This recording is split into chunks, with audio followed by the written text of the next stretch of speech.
Okay. All right, just a few items at the top, and I have a bit of a hard out shortly after 2. I'll be upstairs for people with follow-up questions, but we'll try to get to as many as possible.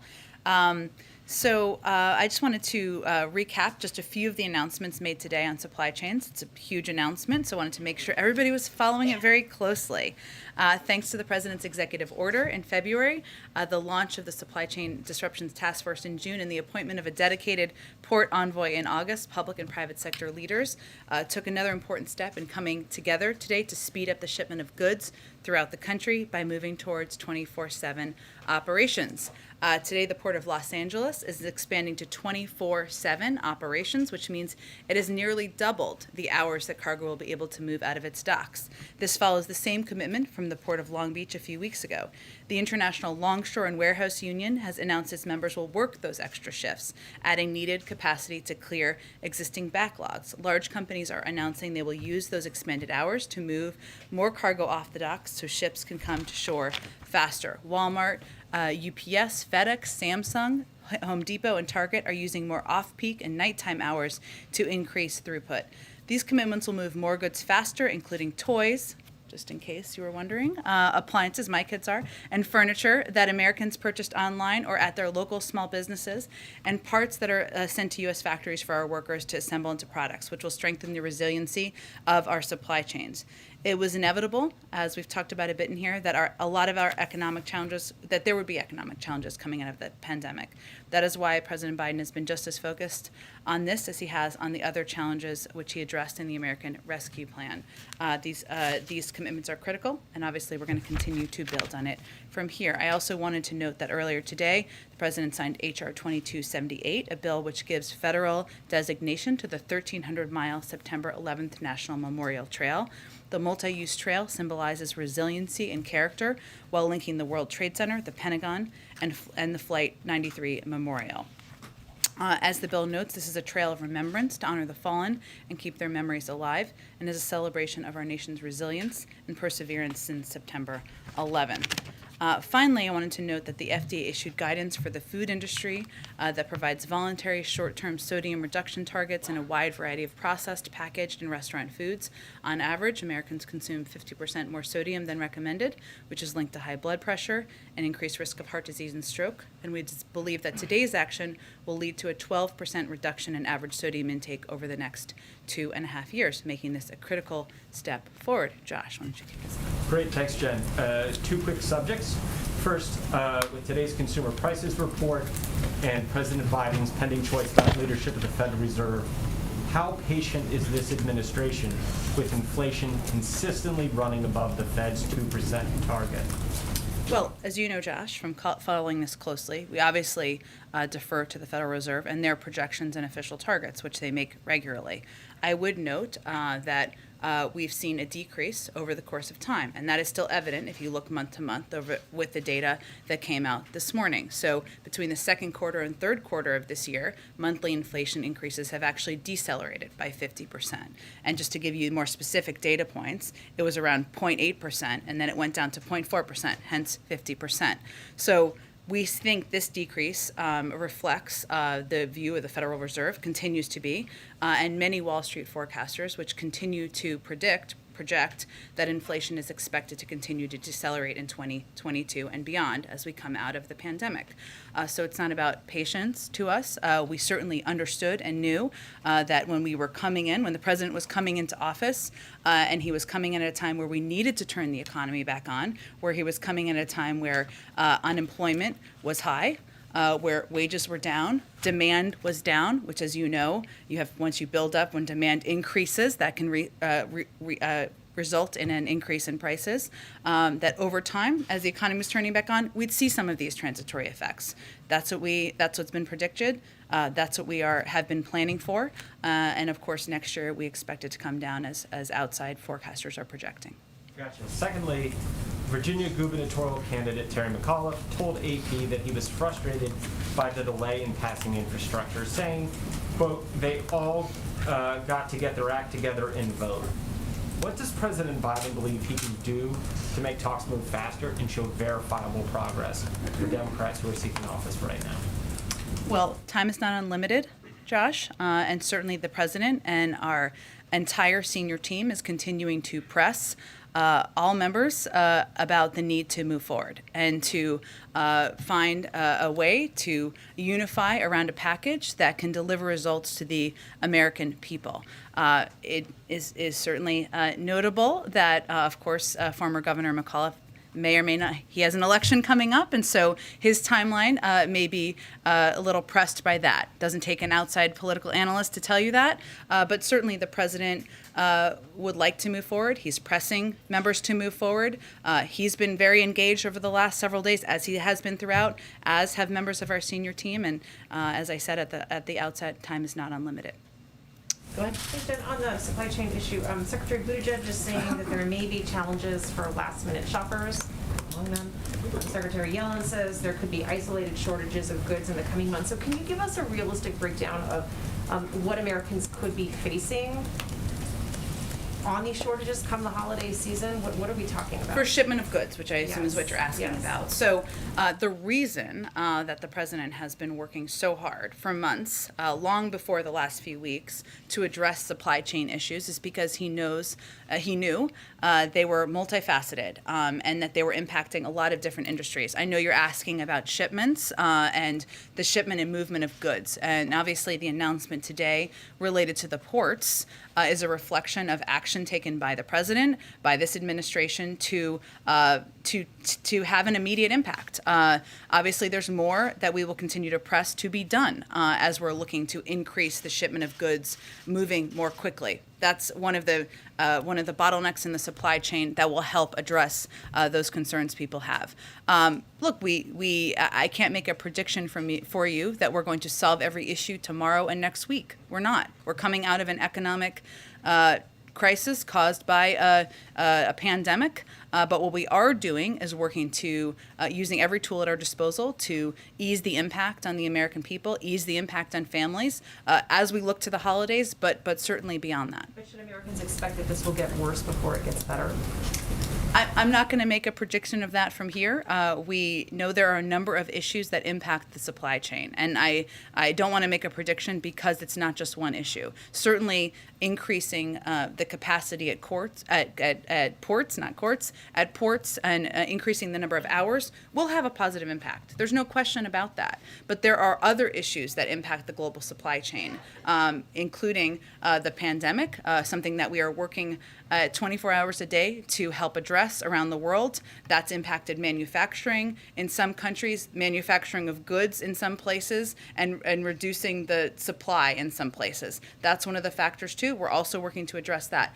It's not just one issue, but certainly we're going to use every lever at our disposal to address it, to make it, to address the bottlenecks as quickly as we can. Go ahead. Let me ask that a slightly similar but different way. Sure.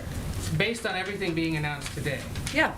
can this administration guarantee that holiday packages will arrive on time? We are not the Postal Service or UPS or FedEx. We cannot guarantee. What we can do is use every lever at the federal government disposal to reduce delays, to ensure that we are addressing bottlenecks in the system, including ports and the need for them to be open longer hours so that goods can arrive. And we can continue to press not only workers and unions, but also companies to take as many steps as they can to reduce these delays. And on the company's aspect of this, there's just a few lines about what exactly Walmart is committing to today. They're increasing use of nighttime hours significantly in projects. They could increase their throughput by as much as 50% in the next several weeks.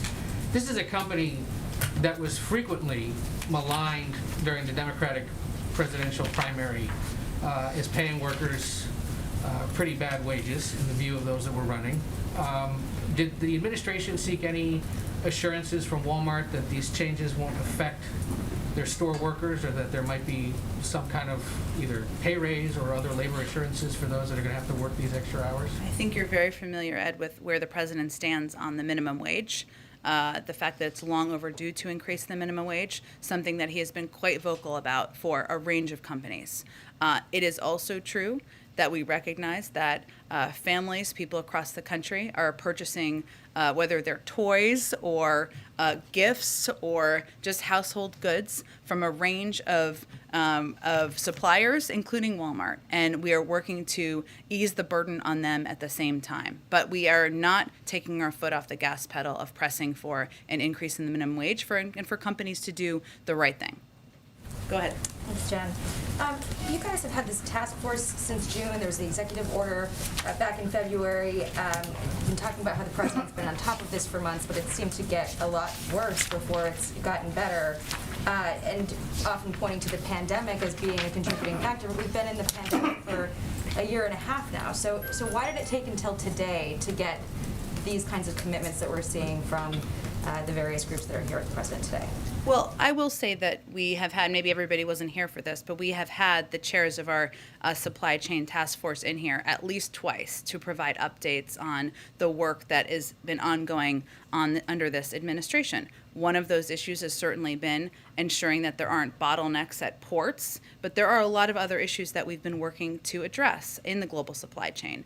One of them has certainly been the increase in the vulnerabilities in our food system, and something that we've seen impact some communities across the country and impact the price of goods sometimes when people go to the grocery store. That's one of the reasons the president pressed for more competition, why Secretary Vilsack has been focused on this as one of his primary issues, one of the reasons we announced the Food Supply Chain Loan Guarantee Program. And I would certainly say that over the course of the last several months, when people go to the grocery store and they're trying to buy a pound or 2 pounds, 5 pounds, however big their family is, of meat, that's an issue that has been impacting them nearly every single day.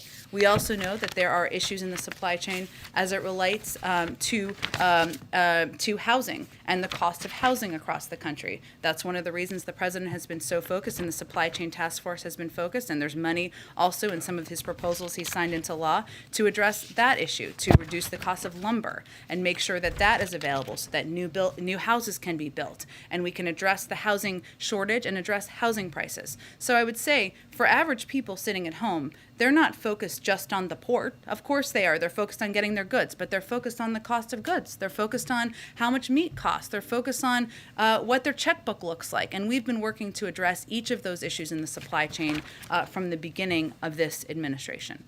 The remedies you guys have come up with are going to take some time to actually have an impact. I mean, expediting commercial driver licenses for truck drivers, getting ports to 24/7 hours. This is going to potentially take some time. Is there any consideration that the president would declare a national emergency, have the military help with this kind of thing, or get money from the National Defense Fund to try to help these companies that are now having to work overtime hours with labor shortages? Well, we are continuing to press and look for ways that we can address the bottlenecks in the supply chain. And this is an important and vital step. We want to, of course, give the time to implement it, to your point, but we will continue to look for any additional steps we can take to ease the burden on families across the country. And then if the president has also pointed to this situation as a good reason to pass the bipartisan hard infrastructure bill, why then did he not push for a vote on that bill when he had a chance a couple of weeks ago so that this time could be truncated a little bit? Well, because you need the majority of people in Congress to vote for something in order to sign it into law. And also because as it relates to addressing a range of issues in our economy, as much as wages are up and unemployment is down, we also recognize there are longer term issues we want to address, including inflation. And that is something, while it is going to come down next year, and those are the predictions, the Build Back Better agenda, the president's economic agenda, will help bring that down. That is what 17 Nobel laureates have told us and have told all of you. So he wants his entire agenda passed, and that's what he thinks will be good for the economy long term. And you, of course, need the majority of votes in both Congresses to get that done. Go ahead. In sort of a summary of this, presidents get blame or credit for a whole range of things that they may not have direct control over. Is there a sense in the White House here that the president could be blamed for a frustrating holiday season or shopping season if these goods don't flow? Is that an active concern that's motivating some of these steps? Well, I think, Kelly, what's motivating some of these steps is the president wants to ensure the American people are able to order goods. They're able to get toys delivered to their home. They're able to go to the grocery store and be able to afford meat and any goods that they want. He understands, and we all understand that daily costs, as much as wages have gone up, as much as unemployment has gone down, as much as a lot of progress has been made on the economy, he understands these are issues that are impacting people in their day-to-day lives. I also, in response to an earlier question, we can't overpromise here, and I'm not going to do that from here because there are a lot of issues in the global supply chain. We knew that from the first day. That's why he set up this task force. That's why this has been a top priority, and we've been attacking those issues one by one because we know they have different challenges and different solutions. Any update yet on the president signing the debt ceiling legislation? We're just, as soon as it comes to the White House, the president will sign it, and we'll keep you up to date. As you well know, but for others who may not be following us or have followed this as closely, it can take some time to process, but as soon as it gets here, we'll sign it, and we'll let all of you know. Thanks, Jen. Can you tell us anything about the conversation with President Biden and Senator McConnell last week? What they spoke about? And also, could you clarify how many times they've spoken directly since he took office? I'm just not going to detail that further from here. He has known Senator McConnell for a long time. He does believe there are areas they can agree and can work together, and he's going to continue to seek opportunities to do that. Also, today, there's some reporting today that Senator Sinema says she has directly communicated to the White House what she is and is not willing to do in these negotiations. Is that accurate? And if so, can you give us any sense of what your understanding is of where she is, in particular on prescription drug prices? We'll let her speak to her position on that particular issue. I will note that lowering the cost of prescription drugs is something the president is deeply committed to, and the vast majority of the American people would like to see happen. It makes sense for Medicare to be able to negotiate the price of prescription drugs. That's why he proposed it and put it in this package. But I'll let her speak to her position. Been in direct contact with the White House on this? Is that accurate? We have, of course. We've been in consistent contact with Senator Sinema from a high level. Of course, as you know, the president has spoken with her and met with her a number of times. She's been in touch with senior members of our White House team, and we're working with her. We're working with Senator Manchin. We're working with a range of Democrats to move this legislation forward. Go ahead. Thank you. Reuters is reporting that the administration is in touch with oil and gas producers about how to bring down rising fuel costs. I was wondering if you could say which companies and if you've asked them to increase production, and if so, how they responded. I'm actually not aware of any contact with oil and gas companies around this particular issue. There's other reporting that suggests that administration officials, including Secretary Granholm, Vilsack, and Blinken, met last night to discuss rising fuel prices. I was wondering if you could confirm those names, and also what are the options that they were discussing.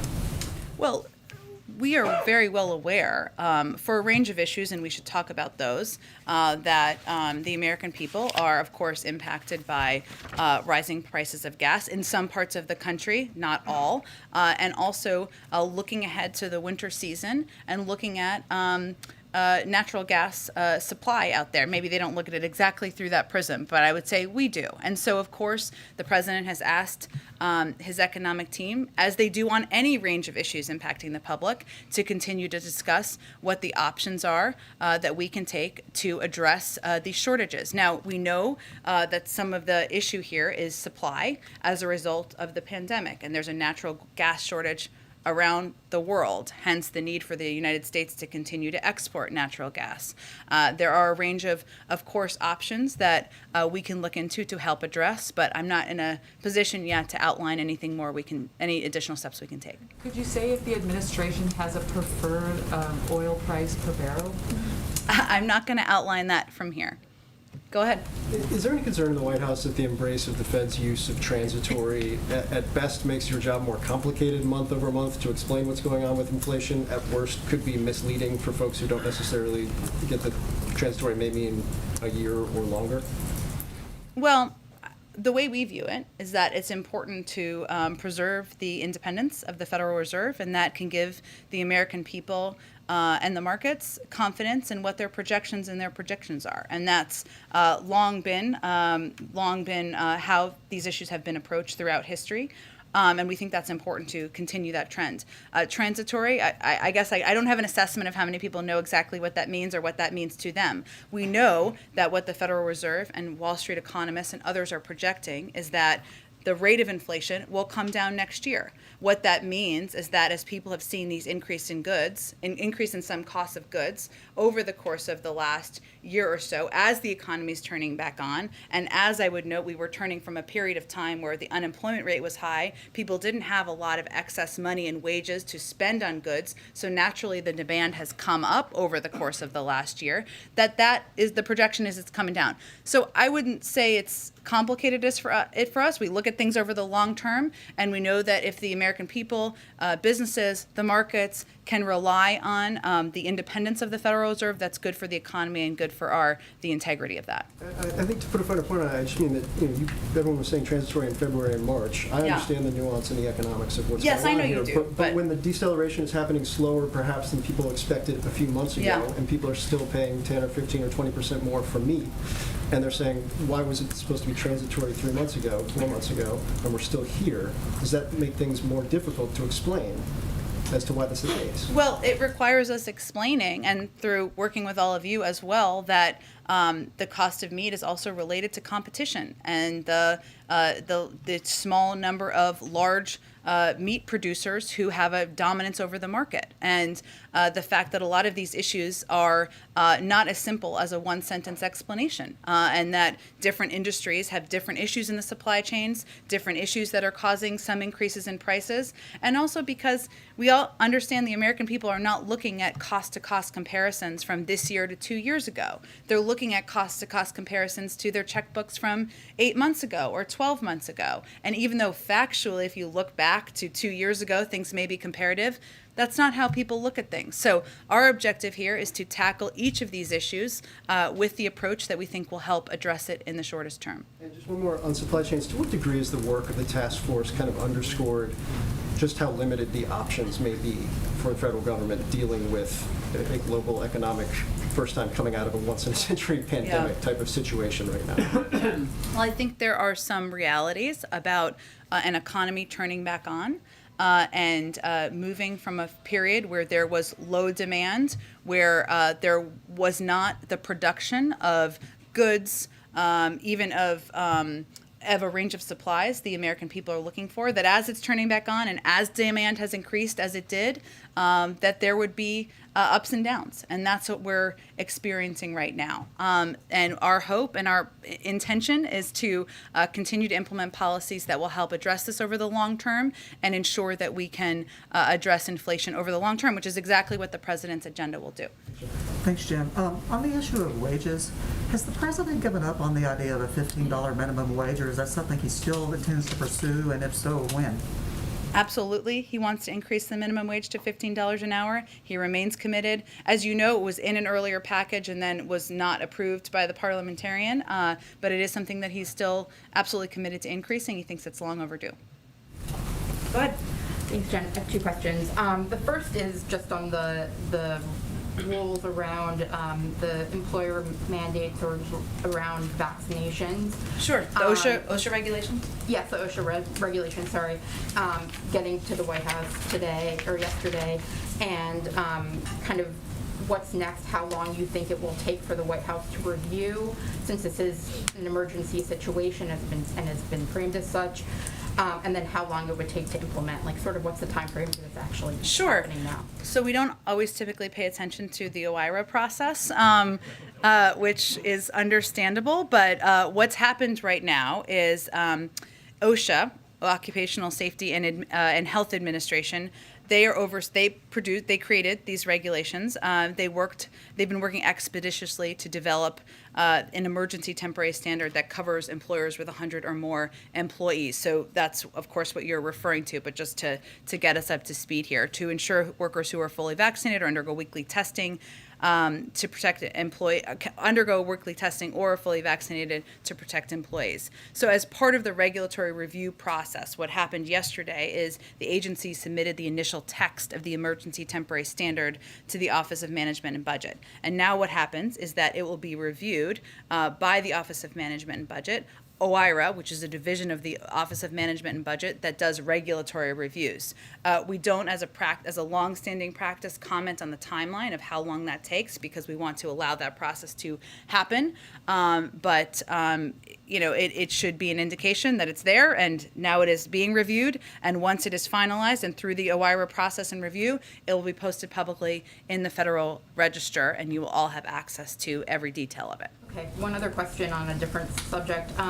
World Bank and IMF are having their annual meetings just down the street from here right now, and there's obviously a lot of questions around the leadership there. Does President Biden have confidence in the leadership of the IMF and the World Bank, given the questions about the integrity of each institution? And is he concerned about China's growing influence at the international financial institutions, where the U.S. is still the biggest contributor?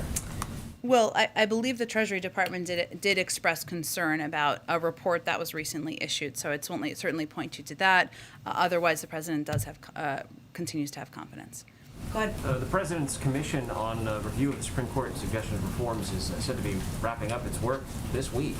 Have the Commission chairs presented their findings to the President yet? Has he had a chance to review them in advance of what we expect to be some sort of public report? Right. So here's where this stands. This is a day of processes in the government. How fun. So the Commission will release the draft preliminary discussion materials tomorrow, which is their timeline, or was their deadline, and they will meet that timeline. These have not been submitted to the White House for edits or feedback, and their release will be followed by a public meeting of the Commission on Friday. They will then form their final report and submit it to the President in mid-November. So that is the process that will transpire from here. And like we've said previously, our objective here is to allow for this process made up of a diverse range of experts and voices to move forward and represent different viewpoints. And we're not going to comment on it, or the President wouldn't comment on it until a report is final and he has the chance to review it at that period of time. If I may, let me just remind people of what they are looking at so that when you see this preliminary discussion materials released, you will know what you're looking for. The Commission on the Supreme Court is a group of about 30 members representing a wide spectrum of different viewpoints. Its mission was to evaluate a number of questions that have prompted calls for reform in a number of different areas, and importantly, it will analyze both arguments in favor and against such proposals. So the topics they're examining include the origins of the reform debate, the court's role in the constitutional system, the length of service and turnover of the justices on the court, the membership and size of the court, and the court's case selection rules and practices. And that's what they'll be looking at, which will be reflected in the preliminary discussion materials. Go ahead. Thank you so much. On these new land border crossing rules, what happens if fully vaccinated people present themselves for asylum at an official port of entry? Will they be allowed to ask for asylum and begin their immigration proceedings? This is the Title 19, different from Title 42. So Title 19 applies to individuals who have the proper documentation to come into the United States. So it would be a different process, and Title 42, as you know, remains in place. The Kenyan president is meeting with President Biden tomorrow. They're going to talk about, quote, a need to bring transparency and accountability to domestic and international financial systems, which is rich, considering the revelations in the Pandora Papers that the Kenyan president owned a whole network of offshore companies. How do you square that with the fact that he's kind of a poster boy for bad behavior? The president has a range of meetings diplomatically with leaders where he has shared interests of the United States and their country, and may also have areas where there's disagreement. And the president has been quite vocal, as you all know, about the inequities in the international system, financial system, and also domestically. That's part of his. Let me finish my answer. That's why he's proposed what he's proposed domestically. He's made no secret of that, and certainly that's something he would convey as applicable. But that doesn't mean you don't meet with people you have disagreements on. And